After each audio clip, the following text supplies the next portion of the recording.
Hello and welcome to the first ever 40k lore video on this channel. In this video we're going to be looking at one of the most powerful factions that is spread across the entirety of the galaxy in the 41st millennia, and that is mankind. Now, we're starting with humanity, as generally they're a good anchor point of reference when discussing everything that happens in the 40k universe, both events that happen before the existence of humanity and things that are happening in the 41st millennia. But to truly understand the turbulent, never-ending battlefield that is the 41st millennia, we need to understand how humanity came to reach this point. Much of humanity's existence in the 41st millennia is all centered around one man, the Emperor, an all-powerful being who the vast majority of humans pay homage to in nearly every single aspect of their life. And we will be eventually discussing the origins, or should I say the potential origins of this superhuman figure in a bit. I say potential as some aspects of 40k lore are not definitive. Generally, older information is more speculative due to the huge amount of time that this universe covers. But anyway, we're getting ahead of ourselves. We want to be focusing on humanity. And to start doing that, we're going to be discussing the Age of Terror. This is another very important point. Terror is what Earth is eventually renamed to under the Imperium. So when we say Terror or Age of Terror, we really mean Earth and the Age of Earth, if you will. The Age of Terror refers to humanity for 1 to 15,000 AD, which is a huge amount of time, covering early development of humans all the way up to pre-industrialization and the development of space travel and colonization of worlds such as Mars and the moons of Jupiter. Eventually, however, the humans, requiring more space and more resources due to the outburst in population, looked for further conquests outside of our own solar system. They developed colossal ships holding whole colonies, which would eventually be salvaged to make entire cities and defensive procedures when they would land on new worlds. However, there was a big problem with this, and that was the distance they needed to travel. This meant that it would take generations until one of these huge ships would eventually reach their destination and colonize a new world.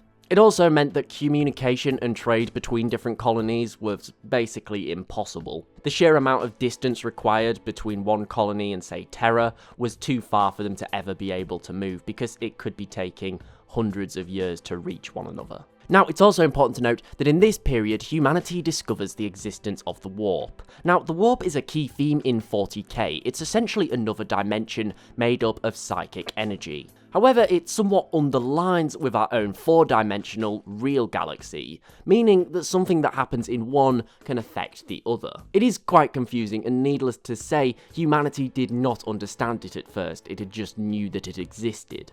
If they did, they probably would have stayed very far away from it. But it wasn't until the next time period where the warp would eventually show even a fraction of its real power. The 15th millennia and all the time after refer to something called the Golden Age of Technology. However, sometimes you will hear it be called the Dark Age of Technology. Now, it's sometimes referred to as the Dark Age of Technology by future generations of mankind due to humanity's total reliance on technology. And as you'll find, future generations in the Imperium view the existence of too advanced technology as being downright heretical. However, by all accounts, we would refer to this as a Golden Age, due to its massive scientific developments. Now, in this period, colonies outside of our solar system that had been created from those pre-lightspeed ships were taking shape. The ships had been cut down to develop the colonies, and they'd developed their own civilizations, their own cultures. They were basically a complete and utter new start for humanity. This may be one of the main reasons why during the early ages of the Golden Age of Technology, humanity greatly increased its military capabilities, creating all manner of lethal weapons, including the Titans, huge mechanical war machines. Many of the weapons that were developed in this time period would be the same ones used by the Imperium in the 41st millennia. We also need to remember that it was around this time when humanity first came into contact with aliens, or Xenos as they would be later known. This included the Orcs and the Elder, or Aldari. Now, I don't want to talk too much about them in this video, as we're going to be focusing on humans. But you want to think of the Orcs basically as a relatively crude warlike species, and the Elder are sort of like space elves. And I know some of you diehard 40k fans may hate me for just referring to the Elder as being similar to space elves, but it's probably the simplest way of explaining them at this in particular moment in time.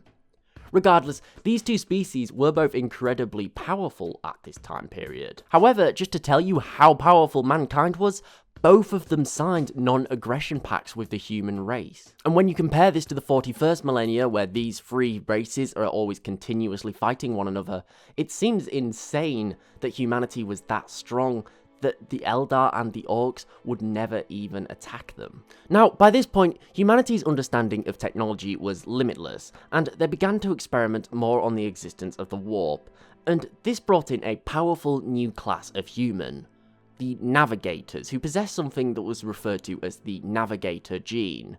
And this is a form of psychic power, an ability to traverse the fifth dimension, if you will. It also allowed them to navigate the warp, and it's generally believed that this was down to some form of genetic modification carried out by humans. So what does it mean to be able to navigate the warp? Now, essentially what this allowed them to do was it allowed a navigator to guide a ship to travel through the immaterium, or the warp. Essentially, a ship would pass into the warp, where it would then traverse a small amount of distance, and then it would pass back into real space. Since the warp is an alternative dimension, it meant that the ships could travel huge amounts of distances in a very short amount of time. And the speed of this travel had huge implications for humanity. It essentially allowed them to stay connected. Galaxy-wide trade was now a possibility. For this reason, the planet of humanity became very codependent on one another, all thanks to warp travel. Essentially, worlds became specialised in one thing, so you'd have, say, a garden world, which would specialise in agriculture, or a factory world, which would specialise in the manufacturing of certain goods. You're looking at a very, very strong trade network, and this was really the lifeline to the human civilization. We also see another class that slowly begins to emerge, and they were known as the Psychers. These were people who had a lot more psychic powers, and these appear to be a mutation that become more and more common throughout the golden age of technology. Now, the golden age of technology is really the highlight for humanity. It has never again reached such highs of technological advancement, and the people of mankind have never experienced such a high quality of life. However, things do not last forever. Towards the end of the golden age of technology led to a war with the Men of Iron. Now, the Men of Iron were robots controlled by an incredibly powerful AI that naturally rebelled against its creators. It's the classic sci-fi twist, and this did a huge amount of damage to human colonies. Now, eventually, the Men of Iron were defeated, but the war was incredibly costly. Much of the humans' infrastructure had been damaged, and they were very slowly beginning to rebuild. However, by Millennia 23, the warp had begun to fight back. Now, when I said that the warp is incredibly interesting, that's because it's not just an alternative dimension. It's also home to incredibly powerful beings known as the Chaos Gods. At this point, there's only 3 Chaos Gods, however, there would eventually be a 4th. At this point, there's only Nurgle, Khorne, and Siege, which we will definitely be coming back to in a later episode. However, long story short, is that these entities live and control a lot of power in the warp, and they often meddle in the affairs of real space. And remember when I said things that happen in the warp do also affect real space. And things that happen in real space can also affect the warp. Now, these Chaos Gods were attracted to the psychic powers, particularly that of the newly emerging Psychers, and they began to possess them and cause ruin on many of the colony worlds using these Psychers' psychic powers. This was amongst the earliest record of any sort of chaos infiltration towards the human race. However, no one knew what it was at this point. No one really even knew that the Chaos Gods existed. However, the final nail in the coffin wasn't technically humanity's fault. The Elder or Aldari, who were a race of incredibly attuned psychers, had begun to abuse their gifts for millennia. The sheer depravity and misuse of their psychic powers essentially caused the warp to become incredibly unstable. This meant that travel throughout the warp became essentially impossible. It was too dangerous. Ships would be destroyed in there almost instantly. And this is what marked the Age of Strife in the 25th millennia. Now, the Age of Strife, needless to say, gets its name from the sheer amount of violence that happened here. Without galactic trade, the human colonies that had been sustained through relying on one another, collapsed, which eventually led to rioting, which eventually turned to violence. A majority of the worlds soon found themselves in a post-apocalyptic scenario. Some worlds managed to survive that had a reasonable amount of resources, but most, including Mother Terra itself, had quickly succumbed to civil war. Now, the Age of Strife lasts 5 millennia on Earth. However, one man would emerge, someone who had been watching humanity grow, and eventually fall. Throughout its history, he would become the Emperor of Mankind, and he would bring humanity back from the brink. But that is a story for another day. In the next episode, I want to talk about this godlike being and the Emperor's crusades to reunify the galaxy. Now, I really do hope that you enjoyed this first installment of Warhammer 40k lore. I had a great time making it, and I'm genuinely really excited to talk about more of this stuff. If you did enjoy it, please do show some love below, give it likes, share it, and please do sub.